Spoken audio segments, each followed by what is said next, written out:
ပရီးမီးယားလိဂ်3ဂိုးတရားကိုပွဲအနည်းဆုံးကစားပြီးတော့စံချိန်တင်ထားခဲ့တဲ့ကစားသမားများ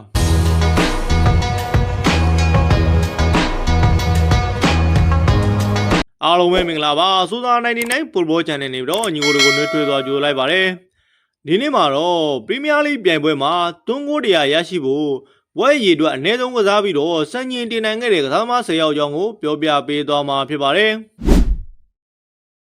โอเคနံပါတ်10နေရာမှာကတော့မိုက်ကယ်အိုဝင်နဲ့အန်ဒရီကိုတို့ကပူးတွဲရပ်တည်နေတာဖြစ်ပါတယ်185ပွဲကစားပြီးတော့3ဂိုးတရားပြင်းမြောက်ခဲ့တဲ့ကစားသမားတွေဖြစ်စံချိန်တင်ထားခဲ့ရတာဖြစ်ပါတယ်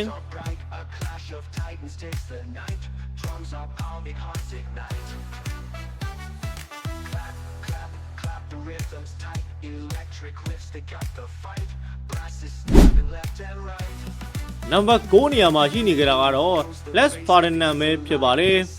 နျူကာဆယ်ကစားမဟောင်းကြီးကတော့3ဂိုးတရားပြင်းမြောက်ဖို့ရာ188ပွဲပဲကစားခဲ့ရတာဖြစ်ပါတယ်โอเคနံပါတ်10နေရာမှာရှိနေတာကတော့ Robbie Fowler ပဲဖြစ်ပါတယ်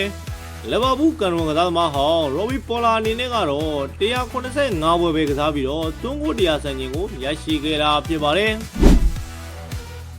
နံပါတ်9နေရာမှာရှိနေကြတာကတော့အာဆင်နယ်ကန်ဝန်ကစားသမားကြီး Ian Wright ပဲဖြစ်ပါတယ်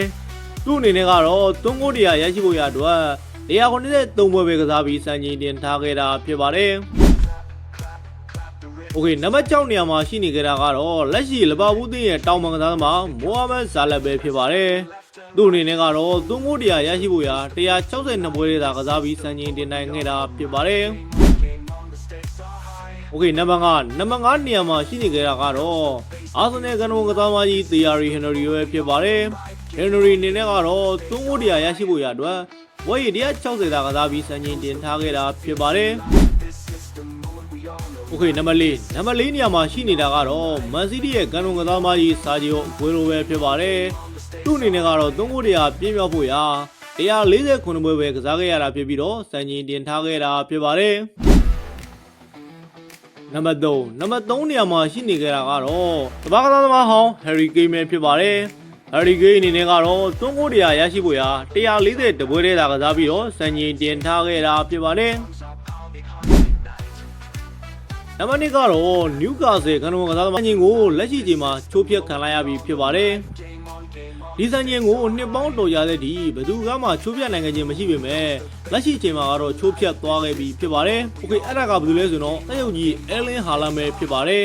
ဟုတ်ပါတယ်နံပါတ်1နေရာမှာရှိနေကြတာကတော့စက်ရုပ်ကြီး Erling Haaland ပဲဖြစ်ပါတယ်သူ့အနေနဲ့ကတော့ပရီးမီးယားလိဂ်3ဂိုးတရားပြင်းမြောက်ဖို့ရာ